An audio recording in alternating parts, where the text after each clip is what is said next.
Some things to get ready for when we're doing an oil change is get the vehicle in position, and here we're going to raise on the alignment rack a Ford F-150. We could also use the two-post lift, but for this example we'll be using the alignment rack. We're also going to want to make sure we're chalking up the back wheels. And because this is a customer vehicle, we're going to go ahead and raise that hood up and get other things in position, such as side apron, so that way we can keep it nice and clean, as well as floor mat.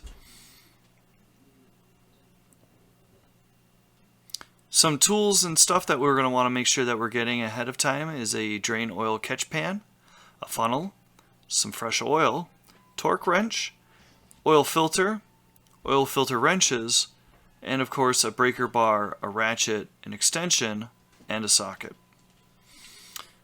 Then we're going to go ahead and release our vacuum in our oil pan, so that way when we go to drain the oil it comes out faster. And we'll be raising up our alignment rack and setting it on the locks so that way we can safely work under the vehicle.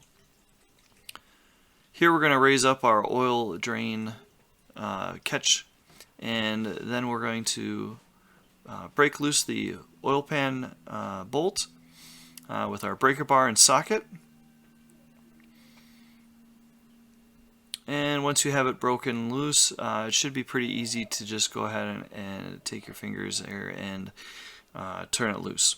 Now, one of the tricks that I do like to use that kind of helps is to actually push in as I'm turning. This is going to prevent any kind of oil from leaking out as I'm removing the bolt. Although you can still expect to have some oil get on your hands.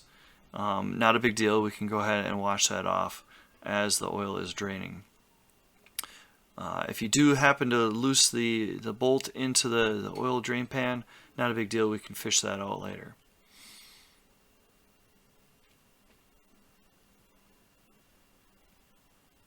So as the oil is draining and dripping, we're going to go ahead and take our oil pan drain plug and hand tighten it back on.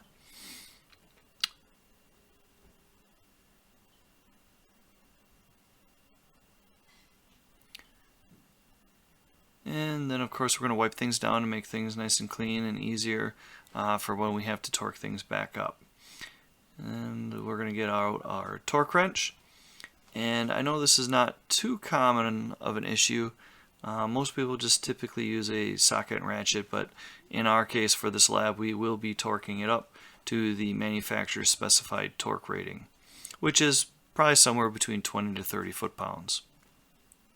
Next we're going to locate our oil filter, and in this case it is a K&N oil filter that has a nut welded on the end. So we're going to come in here with our extension for our socket and ratchet and just go ahead and break that loose. Once we have that loose, we should be able to take it off by hand. Now please be cautious when doing this because there will be oil in the oil filter still, so make sure you have the oil catch underneath it as you are loosening it up and removing it. Next we want to make sure that we are double checking that the gasket on the old oil filter is still there, otherwise it's probably most likely still attached and we would have to remove it. Now with our new oil filter we're going to want to take some new oil and actually lubricate that new oil O-ring so that way it seats up nicely onto our engine block, and this helps prevent leaks. So once again I'm going to put my new oil filter in position and turn it by hand, and with the oil filter we only want to get it snug, hand tight.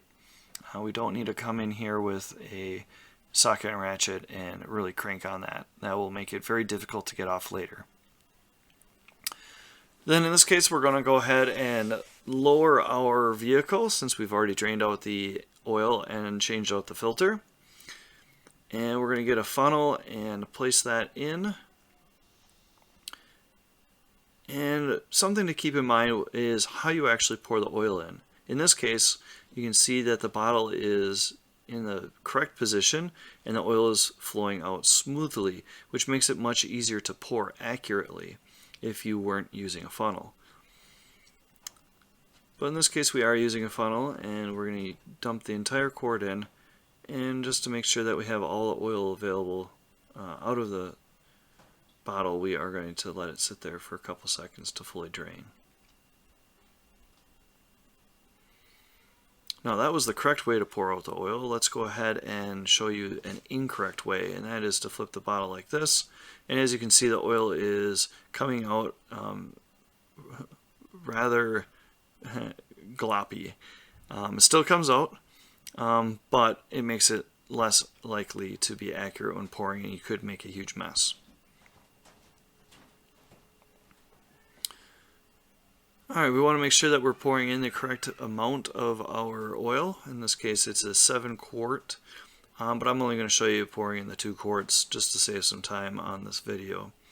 When removing the funnel, make sure that you are clearing off any drips and drops, and of course reinstalling our oil fill cap. We're going to go then start the vehicle up, and we want to pay attention to the gauges and any lights to indicate correct oil pressure as we start the vehicle, and we still want to get below the vehicle and check for any leaks that might be occurring. If no leaks are there, we can then proceed to shut off the vehicle, and we are then going to check the oil level in the engine. First by wiping the oil dipstick and then reinserting it to make sure that we are pulling out a nice clean level to measure. In this case, what we want to do is we want to look for the oil level to be in between the 2 holes on our oil dipstick. If it's in between those 2 levels, we can go ahead and insert our dipstick back into the engine, and we are done. Here what we're going to do is actually have a second example on a 2008 Toyota Sienna. And just like with the F-150, we're going to get in and loosen up the oil pan drain plug. And again, I'm pushing in towards the oil pan to ensure that the oil comes out when I want it to. But again, you can still expect that at some point you are going to get your hands dirty, and or you might also drop the oil plug in. Not a big deal. Now in this particular example, the oil pan drain plug has what's called a crush washer, and it is recommended that this is replaced after every oil change. They're not very expensive, but most people tend to forget about it. So here we're going to take a new crush washer, remove it from its packaging, and install it on the oil pan drain plug. Essentially what the crush washer is going to end up doing is just help prevent leaks. So again, we're going to go ahead and clean up our oil pan and reinstall our oil pan drain plug with the new crush washer. And again, get it started by hand, and then you can come in with a regular ratchet and socket and just kind of get that to go in as far as hand tight. But then we always want to finish it up with a torque wrench to the specified torque value.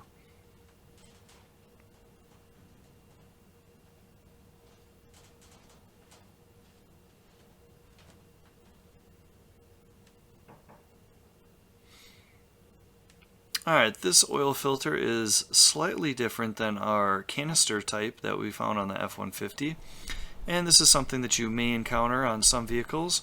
A lot of newer vehicles are heading in this direction just to eliminate as much waste as possible.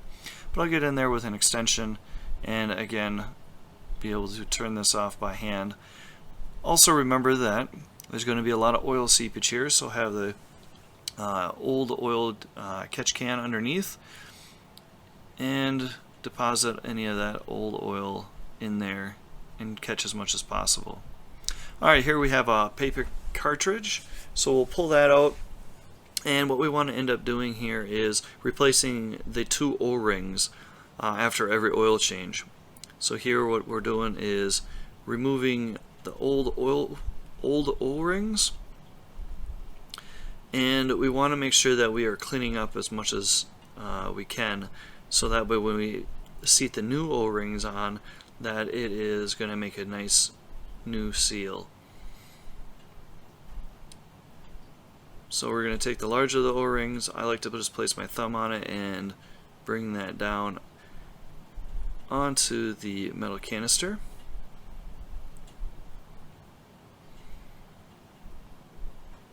Like so, and we're going to tip that up upside down temporarily, and again we're going to get some paper towels here to help clean this off, to get rid of all that old gunky oil.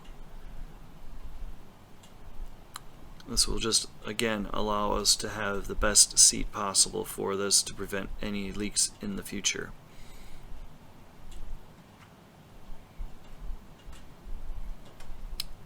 And of course we'll wipe in the canister.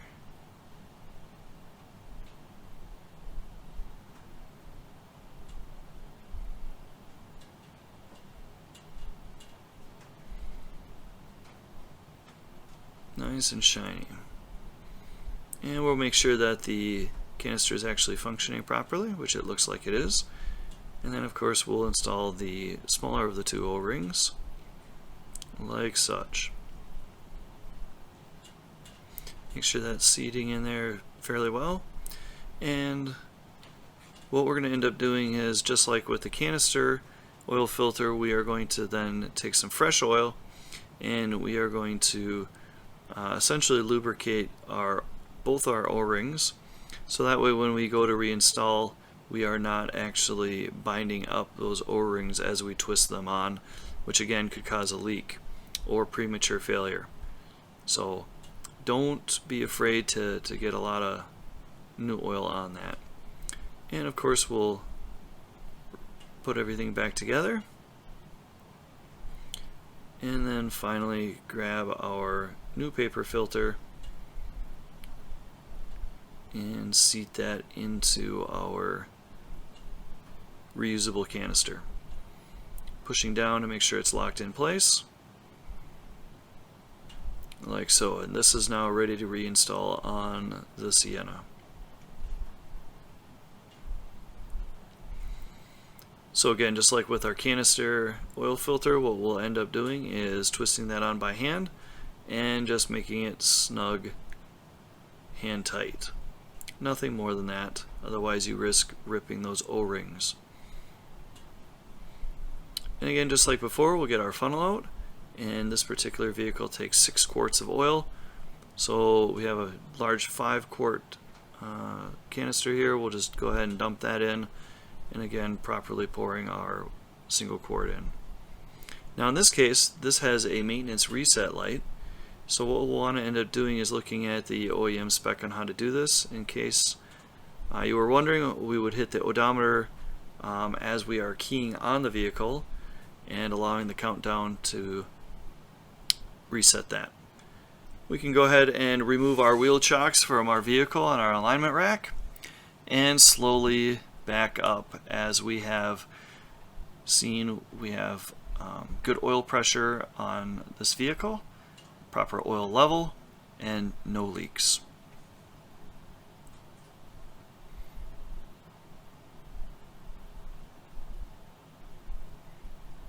And then the last thing we want to do is make sure we are cleaning up any oil spills or messes that we may have gotten from some oil getting out of the oil catch pan or just from the vehicle itself. And we are done. Thank you for watching, and a special thank you to Holiday Ford Automotive of Fond du Lac, as well as the Foundation of the Wisconsin Automotive and Truck Dealers Association for their partnership in the education of the students at Fond du Lac High School.